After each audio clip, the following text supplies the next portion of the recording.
بسم اللہ الرحمن الرحیم۔ اعوذ باللہ من الشیطان الرجیم، بسم اللہ الرحمن الرحیم، صلی اللہ علی رسولہ الکریم وآلہ الاطیبین الطاہرین المعصومین۔ السلام علیکم ورحمۃ اللہ وبرکاتہ۔ طلاب کرام عزیز، کیسے ہیں؟ امید کرتے ہیں آپ خیر و عافیت سے ہوں گے۔ دروس فی علم الاصول حلقہ ثالث کا سبق نمبر 138 آغاز کر رہے ہیں، جس میں عنوان قرار دیا گیا کتاب کی عبارت غیر ان الارادۃ التی ذکرنا انها مقیدۃ سے لے کر المسئولیت تجاہ القیود والمقدمات تک۔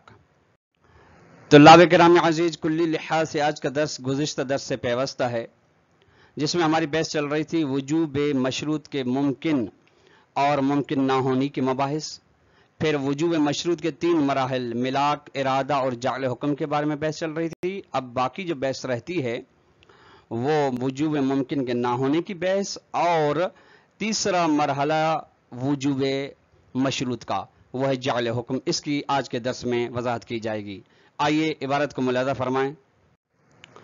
غیر ان الارادۃ التی ذکرنا انها مقیدۃ بشروط الاتصاف۔ گزشتہ درس میں بیان ہوا کہ ہمارے پاس ایک شروط اتصاف ہیں یا شرط اتصاف، دوسری شروط ترتب یا شرط ترتب، وضاحت بیان ہو گئی ہے۔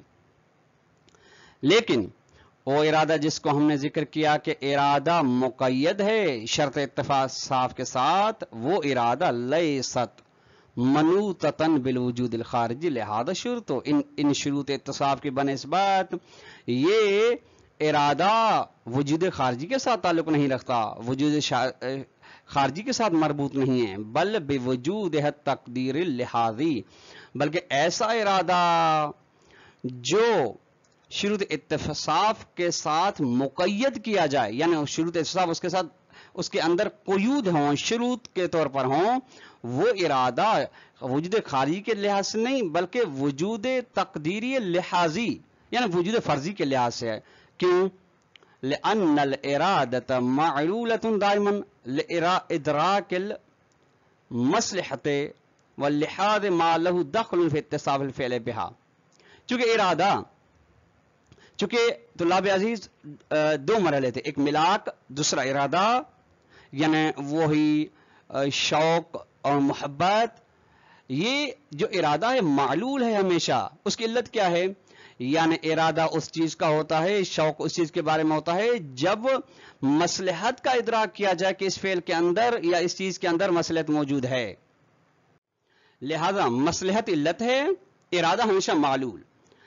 مصلحت کو درک کرنا اور ہر اس چیز کو درک کرنا جو اس مصلحت کے ساتھ فعل کے متصف ہونے میں دخالت رکھتی ہے بطور شرط۔ یہ ہے کیوں لا لواقع تلک المصلحت مباشرۃ، ایسا نہیں ہے کہ یہ ارادہ اس واقعے کے لیے ہو، جو اس واقعیت کے لیے ہو جو مصلحت کی واقعیت ہے بلا واسطہ۔ وما اکثر المصالح التي لا تؤثر في ارادۃ الانسان لعدم ادراکی ولہذا، اور جو اکثر و بیشتر مسالے پائی جاتی ہیں وہ اکثر و بیشتر مسالے جو مؤثر نہیں ہیں انسان کے ارادے میں، اس لیے چونکہ اس کو انسان نے ان مسالے کو درک ہی نہیں کیا، اس لیے مؤثر نہیں ہے اس کے ارادے میں۔ جب درک نہیں کیا تو ان مسالے کا وہ ارادہ بھی نہیں کرے گا، اس کے بارے میں کوئی حکم بھی صادر نہیں کرے گا، اس کے بارے میں کوئی شوق کا لحاظ بھی نہیں کرے گا، اور انسان اس مصلحت کو یا ان اکثر مسالے کو لحاظ میں بھی نہیں رکھے گا۔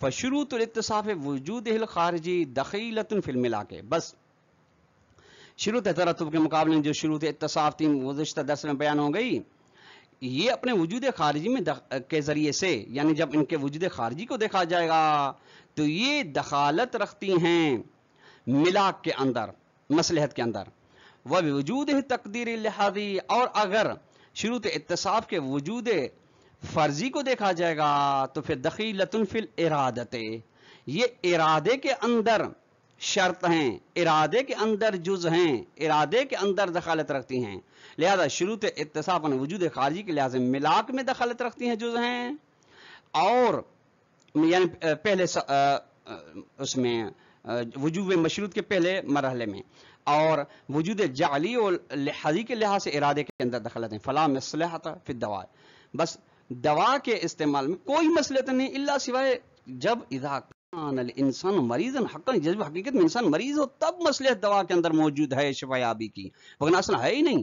ولا ارادۃ للدواء، اور دوا کے بارے میں ارادہ نہیں کیا جا سکتا، حکم نہیں دیا جا سکتا الا سوائے اذا لاحظ الانسان المرض وافترض فی نفسه، جب انسان بیماری کو دیکھے اور اپنے اندر فرض کرے، او فی من یتولی توجیہ، یا اس کے اندر دیکھتا ہے جس کے عہدیداری انسان کے اوپر ہے. والنفس الفارق بین شروط الاتصاب و شروط ترتب، یہاں تک بحث تھی شروط اتصاب کی اور شروط ترتب کی. ملاک میں ارادے میں اب یعنی ملاک اور ارادے کے اندر کون سا فرق ہے شروط اتصاب کا اور شروط ترتب کا، اس کا ایک یہ کچھ حصہ رہتا تھا جو ابھی ان چند سطروں میں 6 سطروں میں بیان ہوا. اب ہے کہ خود فرق موجود ہے شروط اتصاب اور شروط ترتب کے درمیان. یہ فرق ینعکس ظاہر ہوتا ہے علی المرحلۃ الثالثۃ، وجوب مشروط کے مراحل ثلاثہ میں سے تیسرے مرحلے میں، یعنی جعل حکم میں بھی. وہ مرحلہ ثالث کیا ہے؟ وہی مرحلۃ جعل الحکم، وہ کیا ہے کہ جعل حکم کا مرحلہ، انشاء حکم کا مرحلہ. فقد علم سابقا، ہم جعل حکم کے مباحث میں جان کر آئے ہیں کہ ان جعل الحکم، جعل حکم سے مراد عبارت عن انشاء علی موضوع الموجود. حکم کا مطلب ہے یعنی انشاء حکم، ایجاد حکم اس موضوع پر جو موضوع متحققۃ الوجود ہے. اس یعنی حکم ہے، حکم کے لیے موضوع کا ہونا، متعلق کا ہونا ضروری ہے. یہ جو حکم جعل ہوتا ہے کس پر جعل ہوتا ہے؟ موضوع پر جعل ہوتا ہے. بس فکل شروط الاتصاف، جتنی بھی شروط اتصاف ہیں تو خذو مقدرۃ الوجود فی موضوع الحکم و تعتبر مشروطا للوجوب المجعول. ذہن میں رکھیے گا طلاب کرام عزیز، شروط اتصاف کو بھی، شروط ترتب کے اور جعل و مجعول کا فرق جو بیان ہوا گزشتہ درس میں اس کو بھی. بس تمام وہ شروط اتصاف جن کو اخذ کیا گیا ہے مقدرۃ الوجود، یعنی جن کے وجود کو فرض کیا گیا ہے بطور مقدر وجود اخذ کیا گیا ہے موضوع حکم کے اندر، اور انہیں مشروط لحاظ کیا گیا ہے وجوب مجعول کے لیے. یعنی شروط اتصاف مقدرۃ الوجود ہیں موضوع کے لیے. واما شروط الترتب، یہ فرق، فتکون ماخوذ قیودا للواجب، یہ قیود ہیں شروط ترتب واجب کے لیے، وہ موضوع حکم کے لیے قیود ہیں اور یہ واجب کے لیے قیود. یہ فرق ہے.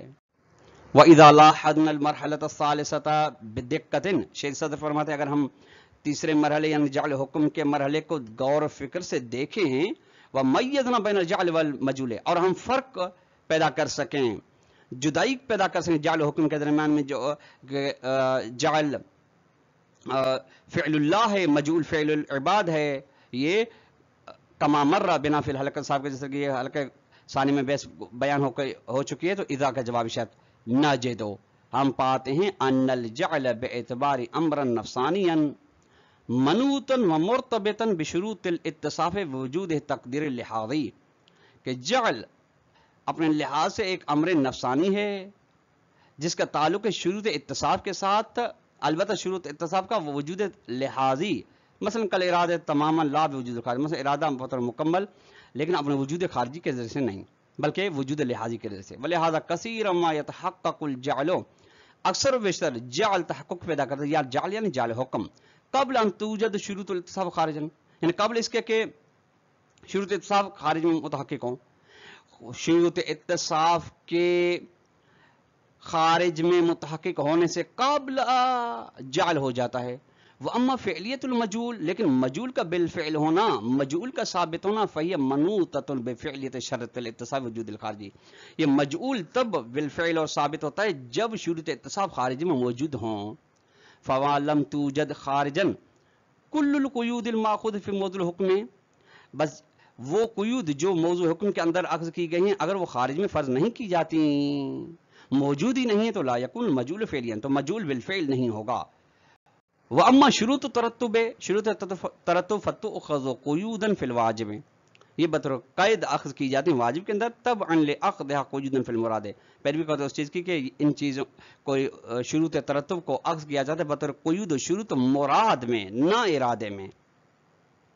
وبهذا یہ سے نعرف ان الوجوب المجعول لا ثبوت له قبل وجود شروط التصاب. ہمیں پتہ چل جاتا ہے اس کے ذریعے سے ہم جان لیتے ہیں کہ وجوب مجعول کا کوئی تحقق، کوئی وجود نہیں ہے شروط اتصاب سے قبل. شروط اتصاب کا وجود ہوگا تو وجوب مجعول بھی ہے، شروط اتصاب کا خارج میں وجود نہیں ہوگا تو وجوب مجعول بھی نہیں ہے. کیوں؟ لأنه چونکہ وجوب مجعول مشروط بہا شروط اتصاب کے ساتھ فی عالم الجعل، عالم الجعل انشاء میں. وَأَمَّا مَا يُقَالُ مِنْ أَنَّ الْوُجُوبَ الْمَشْرُوطَ غَيْرُ مَعْقُولٍ، یہ جو کہا جاتا ہے کہ وجوب مشروط ممکن نہیں، یہ کیوں کہا جاتا ہے؟ لأن المولا يجعل الحكم قبل ان تتحقق الشروط خارجا، کیونکہ مولا حکم کو جعل کرتا ہے، حکم کو انشاء کرتا ہے قبل اس کے کہ شروط خارج میں موجود ہوں. جب ایسے کرتا ہے فکیف یکون مشروطا، تو یہ حکم مشروط کیسے بن سکتا ہے؟ فہذا مندفع بالتمیز بین الجعل والمجعول، یہ سوال و اشکال دور ہو سکتا ہے، دور کیا جا سکتا ہے جعل و مجعول کی طرف فرق پیدا کرنے سے، والالتفات الی ما ذکرنا، اور اس چیز کی جانب توجہ دینے سے جس کو ہم نے ذکر کیا ہے. وہ کیا ہے کہ من اناطۃ الجعل بوجود تقدیری لشرط، کہ جعل کا تعلق ہے وجوب تقدیری اور لحاظی کے ساتھ جو شرط کا کے لیے وجود تقدیری ہوتا ہے. واناطۃ المجعول بالوجود الخارجی، اور مجعول کا تعلق وجود خارجی شرط کے ساتھ ہے. واما ثمرۃ البحث عن امکان وجوب المشروط و امتناعه، اب یہ اس بحث کا کہ وجوب مشروط ممکن ہے یا وجوب مشروط ممکن نہیں ہے، ممتنع ہے، اس کے بحث کا فائدہ فتظہر ان قریب ظاہر ہوگا فی بحث مقبل انشاءاللہ، آنے والی مباحث میں انشاءاللہ تعالیٰ. طلاب کرام عزیز، آج کا درس اپنے اختتام کو پہنچا. والسلام علیکم ورحمۃ اللہ وبرکاتہ.